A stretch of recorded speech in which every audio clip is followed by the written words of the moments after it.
मैं इस केंद्र पर 1999 में वैज्ञानिक के तरीके से यहाँ पर ज्वाइन किया।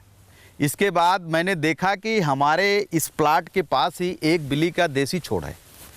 उसको देखने के बाद मुझे लगा कि अगर ये छोड़ यहाँ पर है तो इसकी एक अच्छी तरीके से संभावना है कि हम बिल्ली के ऊपर यहाँ पर अनुसंधान कार्य कर सकते हैं। इसको ध्यान में रखते हुए हमने पूरे अपने देश से जो विभिन्न प्रकार की प्रजातियाँ हैं उसका कलेक्शन किया। कलेक्शन करने के बाद उसका इवैल्यूएशन किया, मूल्यांकन किया।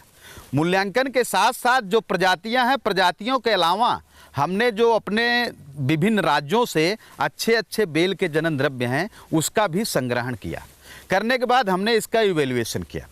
अब जो प्रजातियां हमने कलेक्ट किया उन प्रजातियों का नाम है NB5, NB7, NB9, NB15, NB16, जो कि नरेंद्र एग्रीकल्चर यूनिवर्सिटी फैजाबाद से निकाली गई। इसके अलावा दो प्रजात CISH बेल 1, CISH बेल 2, ये हम लखनऊ से ले आए, जो कि ICR का एक जो है इंस्टीट्यूट है लखनऊ में। इसके बाद 4 प्रजाति हम पंतनगर एग्रीकल्चर यूनिवर्सिटी से ले आए, जिसका नाम है पंत सुजाता, पंत अपर्णा, पंत शिवानी, पंत उर्वशी। इन प्रजातियों का मैंने यहाँ पर अच्छी तरीके से मूल्यांकन किया और अभी मैं आपको बाद में बताएंगे कि ये कौन कौन सी प्रजातियां हैं। इसके साथ साथ जो हमने और भी जनन द्रव्य इकट्ठे किए उसमें से एक गोमायसी प्रजाति निकाली। गोमायसी प्रजाति का खास गुण क्या है?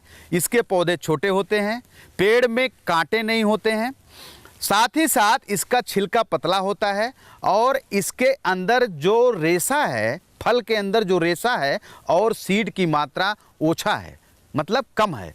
इसकी ये जो प्रजाति है सघन बागवानी के लिए अति उत्तम पाई गई, सूखा क्षेत्र के लिए। अपने जो संस्कृत साहित्य है, चरक संहिता, यजुर्वेद और भी जैन साहित्य हुआ, उपन विनोद हुआ, इसके गुणों के बारे में अलग अलग तरीक़ों से लोगों ने लिख रखा है।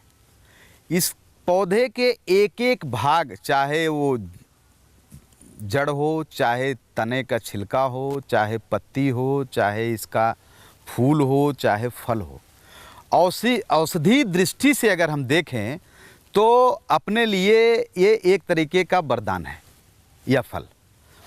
और जैसा कि आप जानते हैं दसमूला रिस्ट में बेल की जड़ का एक अर्क भी होता है, जिसकी वजह से ये दसमूला रिस्ट पेट के संबंधित रोगों के लिए प्रिफर करते हैं, लोग इसको लेते हैं। दूसरा, इसके और भी बहुत सारे आयुर्वेद में प्रिपरेशन होते हैं, बनाए जाते हैं। और मैं तो ये कहना चाहूँगा कि अभी और भी इस पौधे के ऊपर संशोधन करने की, औषधि गुणों के ऊपर संशोधन करने की ज़रूरत है। इसके साथ साथ मैं ये कहना चाहता हूँ कि इसके फल का अगर हम शरबत के तरीके से प्रयोग करें, यूज करें, तो हमारे पेट संबंधित जैसे कि डिसेंट्री है, कॉन्स्टिपेशन है, डायरिया है, उसमें बहुत ही लाभकारी होता है। और इसका जो पत्ती है, पत्ती का भी प्रयोग अपने पुराने साहित्य में मिलता है कि पेप्टिक अल्सर के लिए और रेस्पिरेटरी जो श्वास संबंधित परेशानी है उसमें भी ये बहुत लाभदायक होता है। बिली का फल पकने के बाद इसको तोड़ते हैं।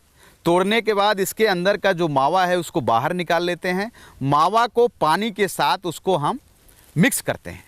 मिक्स करने के बाद उसका सारा का सारा जो रस है वो पानी के साथ घुल जाता है। इसके बाद छन्नी लेकर के उसको हम छान लेते हैं। तो छानने के बाद इसके अंदर का रेशा और जो इसके अंदर का बीज है वो बाहर निकल जाता है और आपका जो मावा होता है, मावा का पूरा भाग पानी के साथ घुल जाता है। अब कितना पानी मिलाएंगे ये आपके ऊपर डिपेंड करता है। अगर आपको थोड़ा मीठा चाहिए तो आप उसमें मोरस डाल सकते हैं, फिर उसके बाद उसका उपयोग डायरेक्ट कर सकते हैं।